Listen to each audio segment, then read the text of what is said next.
नमस्कार बच्चों। आज की कक्षा में हम भारत की खोज के पाठ 3 का आगे का पाठ पढ़ेंगे। अब तक हमने पढ़ा था कि इसके अंतर्गत जो 2 महाकाव्य दिए गए हैं, महाभारत रामायण, उसके विषय में पढ़ा। आज हम पढ़ेंगे महावीर, बुद्ध और वर्ण व्यवस्था के बारे में। जैन धर्म और बौद्ध धर्म दोनों वैदिक धर्म से कटकर अलग हुए हैं और उसकी शाखाएं थी। तो ये जो 2 धर्म हुए हैं, जैन और बौद्ध धर्म, ये वैदिक धर्म से मिलकर बने हैं, उससे निकले हैं और ये उसकी शाखाओं के रूप में हैं। पर उन्होंने वेदों को प्रमाण नहीं माना और इन्होंने जो है बुद्ध और जैन धर्म ने वेद को अपना प्रमाण नहीं माना।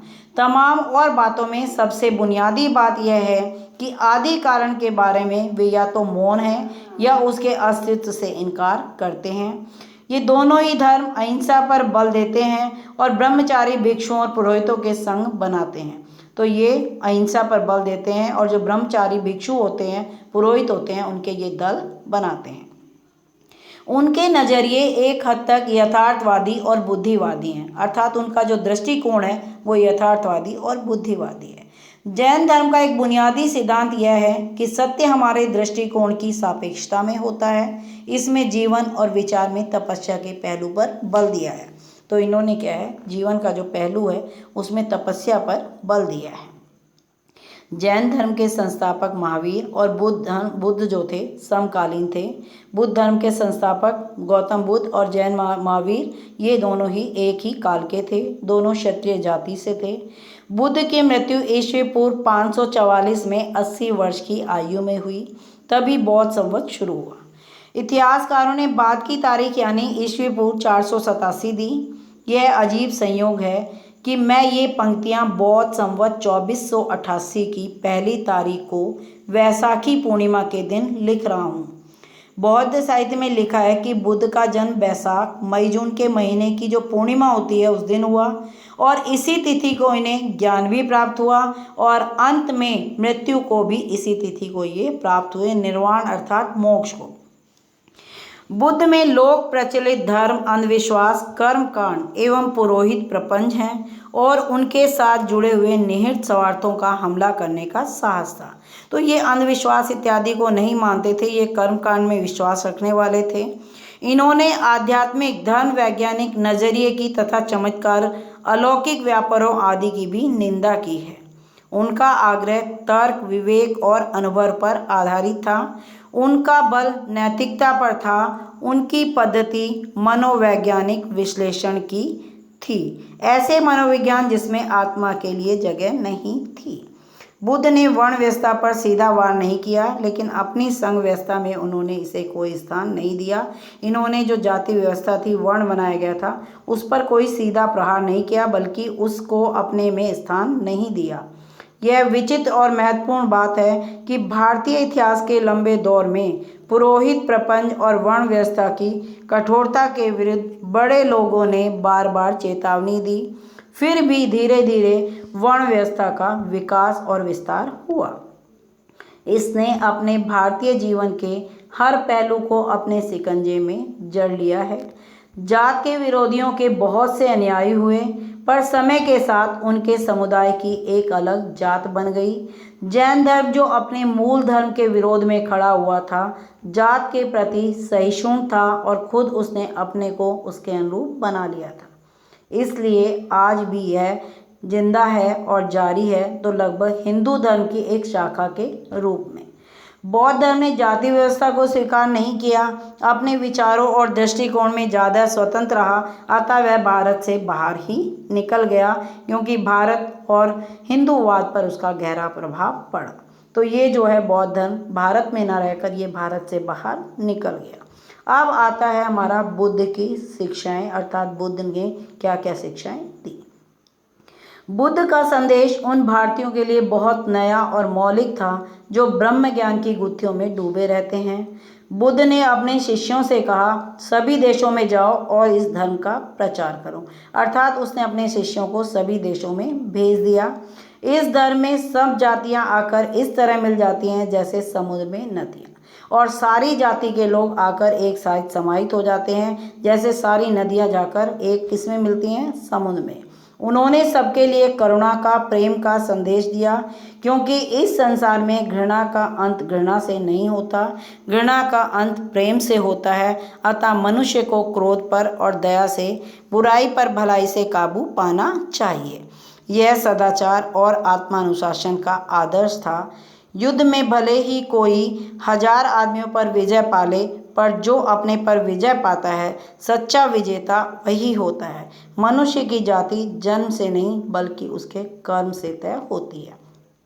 तो इन्होंने क्या था, अपने धर्म का प्रचार और जगहों पर भी किया। इन्होंने प्रेम का संदेश दिया। ये कहते थे कि हम अगर किसी घृणा पर प्रेम चाहते हैं तो उस पर हमें प्रेम से ही विजय मिलेगी। क्रोध पर दया से और बुराई पर भलाई से ही काबू पाया जा सकता है। ये कहते हैं हम युद्ध करके 1000 आदमियों पर विजय पालें, लेकिन उससे अच्छी विजय क्या है कि जो हम अपने ऊपर विजय प्राप्त कर लें, अर्थात अपने मन पर काबू पा लें। और यहाँ पर जो इन्होंने बताया कि जाति जो है जन्म से नहीं, कि हमने किस जाति में जन्म लिया, बल्कि हमारे कर्म जो हम करते हैं उसके आधार पर निश्चित होती है कि हमने क्या कर्म किया। उन्होंने यह उपदेश न किसी धर्म के समर्थन के आधार पर और न ही ईश्वर या लोक परलोक का हवाला देकर दिया। उन्होंने विवेक, तर्क और अनुभव का सहारा लिया। लोगों से कहा कि वे अपने मन के भीतर सत्य की खोज करें। तो उन्होंने ना तो इसके लिए किसी का समर्थन धर्म का किया, ना लोक परलोक की बात कही। केवल उन्होंने कहा कि विवेक और तर्क का अनुभव लिया कि जो हमारे मन के अंदर सत्य है उसकी हमें खोज करनी चाहिए। सत्य की जानकारी का अभाव सब दुखों का कारण है। अगर हमें सत्य नहीं पता तो हम दुखों का ही कारण समझे जाएंगे। ईश्वर या पर बाह्य का अस्तित्व है या नहीं, उन्होंने नहीं बताया। वे ना उसे स्वीकार करते हैं ना इनकार। वे तो ईश्वर के रूप को ना मानते हैं और ना ही उसे मना करते। जहाँ जानकारी संभव नहीं वहाँ हमें निर्णय नहीं देना चाहिए। इसलिए हमें अपने आप को उन्हीं चीज़ों तक सीमित रखना चाहिए जिन्हें हम देख सकते हैं और जिनके बारे में हम निश्चित जानकारी हासिल कर सकते हैं। बुद्ध की पद्धति मनोवैज्ञानिक विश्लेषण की पद्धति थी। इस बात की जानकारी हैरत में डालने वाली है कि अधानुतम विज्ञानों के बारे में उनकी अंतर्दृष्टि कितनी गहरी थी। जीवन में वेदना और दुख पर बौद्ध धर्म ने बहुत बल दिया है। बुद्ध ने जिन 4 आर्य सत्यों का निरूपण किया, उनका संबंध दुख का कारण, दुख के अंत की संभावना और उससे समाप्त करने के उपाय से है। तो इसमें इन्होंने दुख के बारे में जो है अधिक जोर दिया। दुख की इस स्थिति के अंत में निर्वाण की प्राप्ति होती है, अर्थात दुख के बाद की जो स्थिति है वो केवल निर्माण है। बुद्ध का मार्ग मध्यम मार्ग था। वह अतिशय भोग और अतिशय तप के बीच का रास्ता है। तो ये मध्यम मार्ग को करते थे, ना तो अधिक भोग और ना तप। अपने शरीर को कष्ट देने के अनुभव के बाद उन्होंने कहा, जो व्यक्ति अपनी शक्ति खो देता है वह सही रास्ते पर नहीं बढ़ सकता। तो ये कहते थे कि अगर हम अपने शरीर को अधिक कष्ट देंगे, अपनी शक्ति को क्षीण करेंगे, तो हम रास्ते पर उन्नति के नहीं बढ़ सकते। यह मध्यम मार्ग आर्यों का अष्टांग मार्ग था।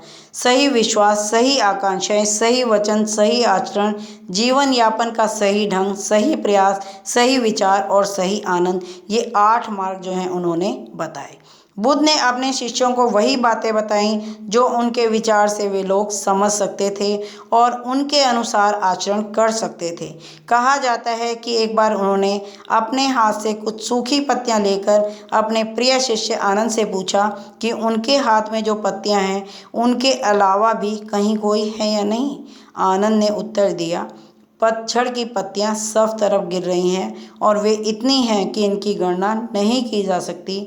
तब बुद्ध ने कहा, इसी तरह मैंने तुम्हें मुट्ठी भर सत्य दिया है, किंतु इसके अलावा कई 1000 और सत्य ऐसे हैं जिनकी गणना नहीं की जा सकती। तो उन्होंने बताया अपने जो शिष्य को सत्य का उपदेश किस प्रकार से दिया, पत्तियों के माध्यम से। अब है बुद्ध कथा क्या है। बुद्ध की वह संकल्पना जिससे प्यार से भरे अनगिनत हाथों ने पत्थरों, संगमरमर, कांसे में ढालकर आकार दिया, भारतीयों के विचारों की समग्र आत्मा की, या कम से कम उसके एक तेजस्वी पक्ष का प्रतीक है। कमल के फूल पर बैठे हुए शांत, धीर, वासनाओं और लालसाओं से परे इस संसार के तूफानों और संघर्षों से दूर वे इतनी दूर पहुँच से इतने परे मालूम होते हैं जैसे उन्हें पाना असंभव। लेकिन जब हम उन्हें दोबारा देखते हैं तो उनकी आकृति जीवन शक्ति से भरी जान पड़ती है। युग पर युग बीतते जाते हैं और बुद्ध हमसे बहुत दूर नहीं मालूम होते। उनकी वाणी हमारे कान में धीमे स्वर में कहती है कि हमें संघर्ष से भागना नहीं चाहिए, बल्कि शांत दृष्टि से उसका मुकाबला करना चाहिए तथा जीवन में विकास और प्रगति के बड़े अवसरों को देखना चाहिए। बुद्ध के बारे में सोचते हुए आज भी हम एक जीती जागती थरथराहट पैदा करने वाली अनुभूति से गुजरते हैं। उस राष्ट्र और जाति के पास निश्चय ही समझदारी और आंतरिक शक्ति की गहरी संचित निधि होगी जो ऐसे भव्य आदर्श को जन्म दे सकती है। तो बुद्ध के बारे में जब हम आज भी सोचें तो हमें लगता है कि उनके पास जरूर कोई ऐसा खजाना होगा जो उन्हें एक भव्य आदर्श के रूप में जन्म दिया। तो बच्चों, आज की कक्षा में हम इतना ही अध्ययन करेंगे। अगली कक्षा में हम पुनः मिलेंगे और आगे के पाठ का अध्ययन करेंगे। धन्यवाद बच्चों। नमस्कार बच्चों।